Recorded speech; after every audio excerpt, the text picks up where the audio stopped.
ఈరోజు ఈ వీడియోలో గాడ్గి మహారాజ్ గారి గురించి కొన్ని వాస్తవాలు తెలుసుకుందాం. ఉంటే కొంతమంది యూట్యూబర్స్ లేనిపోని కొత్తవన్నీ సృష్టిస్తున్నారు.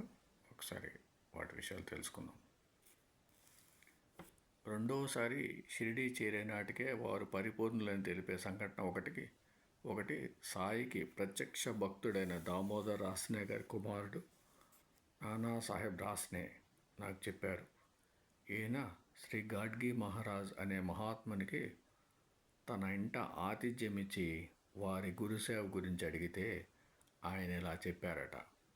మేము సామాన్యంగా ఆ వృత్తాంతము ఎవరికి చెప్పం. మా తల్లిదండ్రులు చాకలివారు.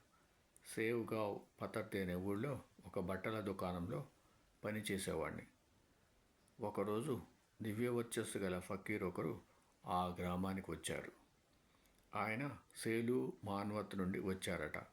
ఆయన ముస్లిం అన్న భావంతో ఎవరూ భిక్ష వేయలేదు. మా దుకాణంలో కూడా యజమాని లేడు, పొమ్మన్నారు. నాకు ఆయనను చూస్తూనే భిక్ష వేయాలనిపించి పరుగున పోయి రొట్టెలు కూర తెచ్చేసరికి ఆయన వెళ్ళిపోయారు. నేను ఆయనను వెతుకుతూ పోయేసరికి ఆయన ఒక ఏకాంత స్థలంలో కూర్చొని చేనులోని జొన్న కంకులు కోసుకొని తింటున్నారు.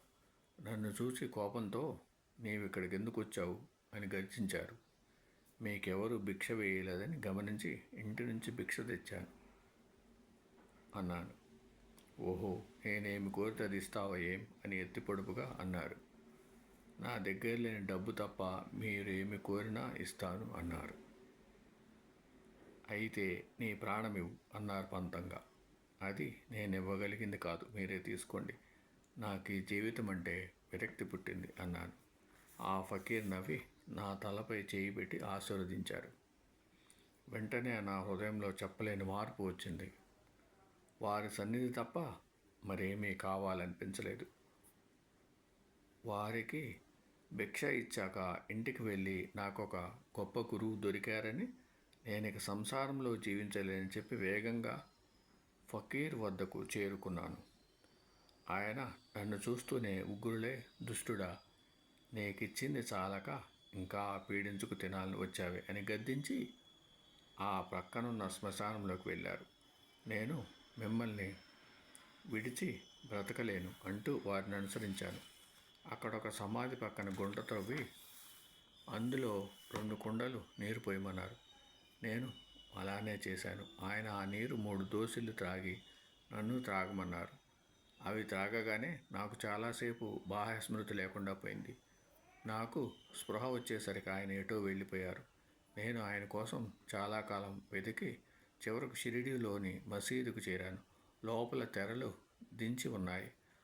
అచ్చట ఫకీరు స్నానం చేస్తున్నారు. నేను తెర పైకెత్తి చూచాను. నన్ను అనుగ్రహించిన ఫకీరే ఆయన. నన్ను చూస్తూనే పట్టరాని కోపంతో ఆయన, లంజకొడక, ఇప్పటికే నా రక్తమాంసాలు పీక్కుతున్నావు, ఎముకలు కూడా తినాలని వచ్చావుట్రా అని ఒక ఇటుక విసిరారు. ఇది నా నొసట తగిలి నెత్తురు కారింది. మరుక్షణమే ప్రేమగా ఆయన, నిన్ను పూర్ణంగా అనుగ్రహించాను. భగవంతుని అనుగ్రహం మీకెప్పుడు ఉంటుంది. నిన్నందరూ దైవంగా కొలుస్తారు. ఇక నా వెంట తిరగవద్దు అన్నారు. ఇట్లాంటివి చెప్పాలి. ఇవి చెప్పట్లా.